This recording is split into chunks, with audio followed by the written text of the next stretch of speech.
नमस्कार। कई बार ऐसा होता है ना कि हम आज की उलझनों के जवाब ढूंढने के लिए पुराने ग्रंथों को खंगालते हैं और यकीन मानिए वहाँ कुछ ऐसे रहस्य छिपे हैं जो हैरान कर देते हैं। आज हम एक ऐसे ही गहरे सवाल की तह तक जाएंगे जो सदियों से हर किसी के मन में उठता रहा है। देखिए, जिंदगी में हमसे गलतियां हो ही जाती हैं, कभी जानबूझकर तो कभी अनजाने में, और फिर मन पर एक बोझ सा रहता है ना? एक सवाल हमेशा उठता है कि क्या इन कर्मों के असर से बाहर निकलने का कोई रास्ता है भी? क्या सच में कोई तरीका है इन गलतियों के बोझ को हल्का करने का? आपको जानकर हैरानी होगी कि हमारे धर्मग्रंथ इस सवाल का एक बहुत सीधा और बहुत शक्तिशाली जवाब देते हैं, और वो जवाब है एकादशी का व्रत। तो चलिए आज इसी प्राचीन रहस्य की परतों को एक एक करके खोलते हैं और समझते हैं कि आखिर इसमें ऐसा क्या खास है। तो ठीक है, शुरू से शुरू करते हैं। सबसे पहले ये समझने जरूरी है कि एकादशी आखिर है क्या। देखिए, एकादशी सोमवार या मंगलवार जैसा कोई दिन नहीं है। ये असल में हिंदू चंद्र कैलेंडर की 11वीं तिथि है, मतलब लूनर डे। अब जैसा कि हम जानते हैं, हर महीने में चांद के 2 फेज होते हैं। एक शुक्ल पक्ष जब चांद का आकार बढ़ता है और दूसरा कृष्ण पक्ष जब चांद घटता है। तो इन दोनों ही पक्षों का जो 11वां दिन होता है, बस वही है एकादशी।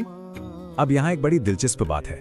अगर हिसाब लगाएं तो एक साल में आमतौर पर 24 एकादशी होती हैं, लेकिन हर कुछ सालों में एक एक्स्ट्रा महीना आ जाता है जिसे हम अधिक मास या मलमास कहते हैं। तो जिस साल ये अधिक मास आता है उस साल एकादशी की गिनती भी बढ़कर 26 हो जाती है। चलो, ये तो हो गई कैलेंडर की बात, पर असली सवाल तो अब आता है, इतने सारे व्रत और उपवास हैं हमारी परंपरा में, तो फिर एकादशी को ही सबसे पवित्र और सबसे खास क्यों माना जाता है? असल में इसका जवाब इसके असर में छिपा है।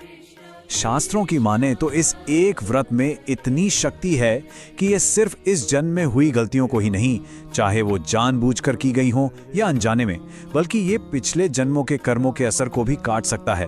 और यही वो बात है जो इसे बाकी सभी व्रतों से बिल्कुल अलग और सबसे ऊपर रखती है।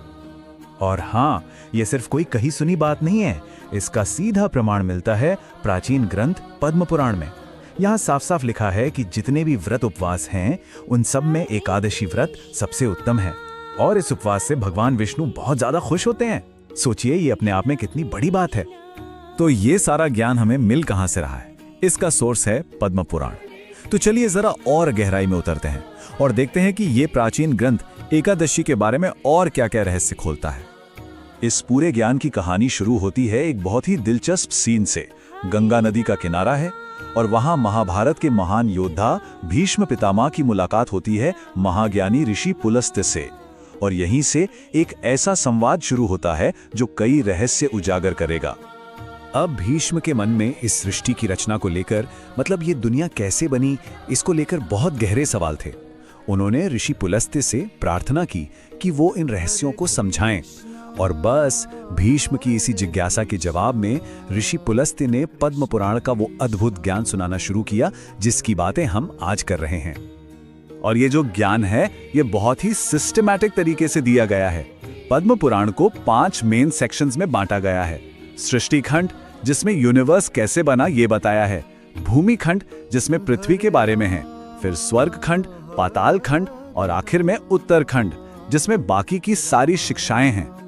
तो अब जब हमें ये पता चल गया है कि ये जानकारी आ कहां से रही है, तो चलिए अब उस सबसे जरूरी नियम पर आते हैं जो पद्म पुराण हमें एकादशी व्रत के बारे में सिखाता है।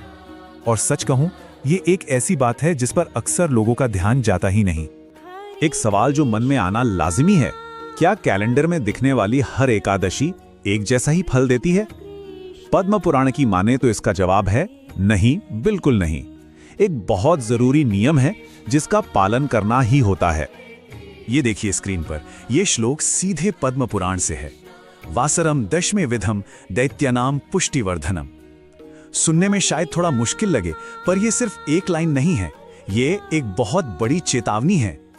इसका सीधा सा मतलब यह है कि अगर एकादशी की तिथि पिछली तिथि यानी दशमी से जरा सी भी मिली हुई हो तो उस दिन किया गया व्रत पुण्य नहीं देता, बल्कि वो दैत्यों यानी आसुरी शक्तियों का बल बढ़ाता है।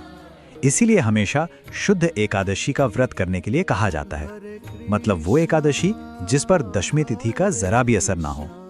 तो चलिए अब इस सारी बातचीत को समेटते हैं और देखते हैं कि अगर इस व्रत को इन सही नियमों के साथ किया जाए तो आखिर में इसका फल क्या मिलता है, इसका महत्व क्या है। तो इस पूरी बात का निचोड़ क्या निकला? 3 मुख्य बातें हैं। पहला, ये व्रत जाने अनजाने में हुए सभी पापों को खत्म करता है। दूसरा, इससे भगवान विष्णु की खास कृपा मिलती है। और तीसरा, ये जीवन में सुख, सौभाग्य और ऐश्वर्य लेकर आता है। और ये सारी बातें हमें आखिर में एक बड़े सवाल पर लाकर खड़ा कर देती हैं। आज की इस भागदौड़ भरी मॉडर्न जिंदगी में इन पुरानी प्रथाओं का आखिर क्या मतलब हो सकता है? क्या ये सिर्फ एक परंपरा है जिसे हम ढो रहे हैं, या फिर उसके पीछे कोई गहरा मनोवैज्ञानिक और आध्यात्मिक मतलब भी छिपा है? ये सोचने वाली बात है ना?